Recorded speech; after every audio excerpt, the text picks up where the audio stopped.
Hello, it's Gimbo, your second favorite Kathleen Kennedy hostage. Skeleton Crew dropped out of nowhere, and even though my original research says nobody is watching this show, maybe you should be paying attention, because as of now, it's been surprisingly good. Sit down with me today by the fireplace and let's see episode 3. A quick recap first. This kid named Wim is an outcast on his planet, where everyone just wants to study and work. To the great disappointment of his father, Wim decides to skip his critical exam and goes on an adventure with 3 other kids. In the last episode, our crew, led by Wim and this here droid, get in trouble and are arrested. We learn that their home planet is seen as this legendary mythical place by others in the galaxy. In jail, the kids find the esteemed British actor Jude Law. Episode 3 picks up from here. We begin with a view of Wim's strict father. All of the parents are here, disappointed and worried about their kid's disappearance. The security droid tells them that nothing can be done as the crew breached the planet's barrier, some satellite system that prevents any contact between this planet and the rest of the universe. One of the comments actually pointed out how At-Aten is way too similar to the Earth and they think it's anticlimactic. I disagree. I think the universe is so vast and there is enough planets that one of them can be reminiscent of American suburbs. In fact, I actually think it makes it better. Hear me out. At-Aten is seen as the legendary place of prosperity and treasure by creatures that inhabit the otherwise chaotic and disorganized universe. It would be extremely funny that literally everyone else in the galaxy, a galaxy where you can get shot at any moment, would talk about American suburbs as their promised land. Just saying. Meanwhile, our crew tries to sneak out of the prison. Some wise questions are being asked here. If you could escape at any time, what did you need our help for? We learned the name of Jude is actually Jod in the show. Thank you, Skeleton Crew. Very nice. The crew manages to escape and board their rancid ship. Jod wants to get out of there, but the kids want their droid back. Jod intrudes into some workshop, and we take a nice detour through the memory lane.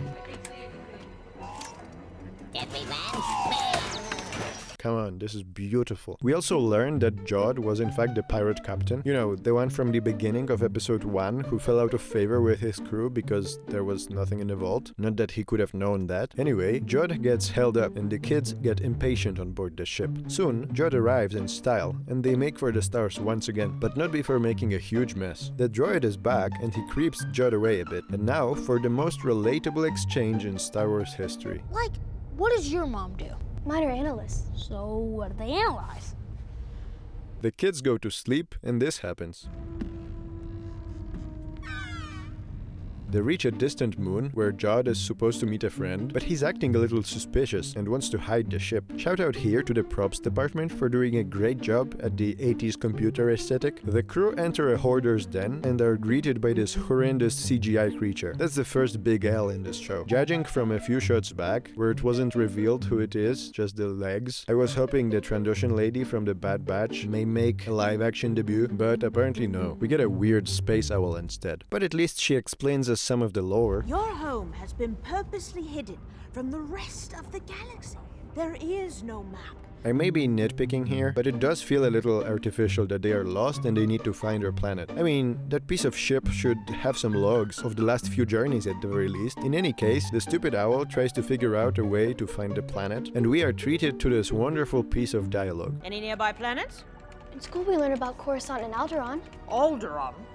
Missed the war, did you? It soon turns out the stupid owl snitched on our boy Jod. Ironic. You were supposed to be an owl, but you turned out to be a rat. They flee, taking this drive, which allegedly contains the coordinates to their home planet, but not without first confronting Jod about his real identity. You are a Jedi, right?